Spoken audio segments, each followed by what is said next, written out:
Hi, I hope you're all well. Thank you for joining us today on today's episode. My name is Anne Rago. I worship with Mercy Chapel Snodland and Pastor Abola. And today I would like to share a very crucial topic with you, yet it is very necessary. And this is about our parents in our generation. There's the millennials, the Gen Alphas, and the Gen Zs. So personally, I belong to the millennial generation. So today I just want to talk about the struggles our generation or the younger generation go through. And our generation has been said times and again to be lost, rebellious, and one that has no respect. Sometimes we are told that we are a different kind, or maybe we have a mind of our own because we don't seem to really follow what our parents want us to follow, or maybe what the society want us to follow. We understand that there are some unspoken rules or the rules that the society has set for people to follow, and we expected to go that way. But we also cannot deny the fact that it's like our generations are evolving. They are very much evolving, and what our parents believed should be done, or whatever was considered to be wrong or right, these upcoming generations really we don't go by the book. It's like it's almost as if we set our own rules. And our parents have raised us and have sacrificed a lot for us to be where we are. And we really admire their strength and their resilience. And we love you and we thank God for you. Now, let's look at the struggles we are facing as young people. First of all, let's talk about trauma.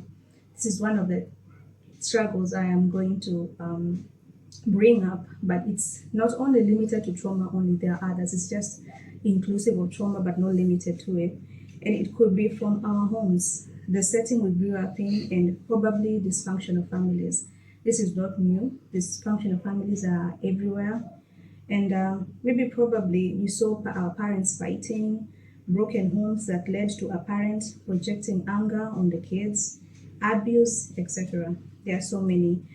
Needless say much, these have great or significant impacts in our lives. There's a part of us that gets stuck in time, and there are so many things we are unable to process, hence unable to function.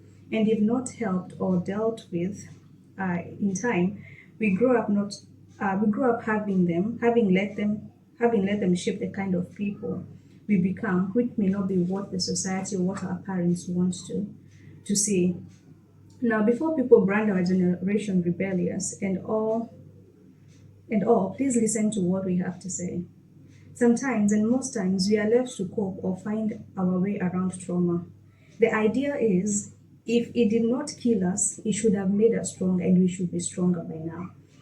This saying is true, except that people are affected differently by such things. What characteristics are strengthened by this trauma? Is it anger? Is it arrogance, bitterness? Or it could be anything because as kids, we pick up what we see. If I saw my mother mad, I may grow up to be a very mad person because probably she was dealing, her relationship or her relationship with my father was not what she expected. Maybe she was always a bitter woman.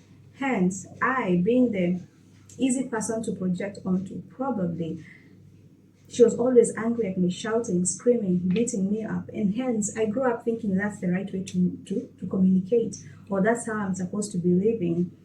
So, it's what we learned from what we saw. Some of our parents were so affected and didn't think that such traumas would affect us in the long run. Maybe they thought we would outgrow the whole thing and didn't see the need to talk to us about such things, to see how we felt at the time and try to help us out. It's okay. We don't blame them because they were also going through they were going through struggles of their own. They were trying to cope themselves. Some didn't know any better. Others were overwhelmed trying to protect us, while others suffered from shame of not being there, that they tried to bury all those experiences and wishing them away. Dear parents, while you did all that to help you cope, we also developed our own coping mechanisms, and unfortunately, some of those mechanisms brought out some personalities, which is what you see. Some of us drink, some of us smoke, some of us party too hard, some of us dress in a way your generation doesn't approve because probably we are trying to boost a self esteem that was lost since childhood. Some of us left home as soon as we turned 18 and probably don't like visiting. In as much as our dressing is not decent, in as much as partying that much, drinking is not acceptable, maybe for a woman, according to the society, according to you, our parents. There are some things that resulted to that. We tried to cope in our own way. So instead of rebuking us, instead of condemning us, instead of saying that we've lost our way, instead of branding us all these names and cursing us, try to understand where the problem came in, because it just didn't come overnight. Sometimes it's too much to handle, and we probably need you to bring us in for a talk, a cuddle, or just listen to us when we came to you. But we are afraid and felt shut out because you are going through a phase too. We saw you broken, but we were too young. How could we probably help you at that age? So, mom, dad, if you see us behave in a way you don't seem to understand, instead of judging me more harshly, try and get an understanding of where I'm coming from and what I'm struggling with. From understanding me, you will get the knowledge of how to help me.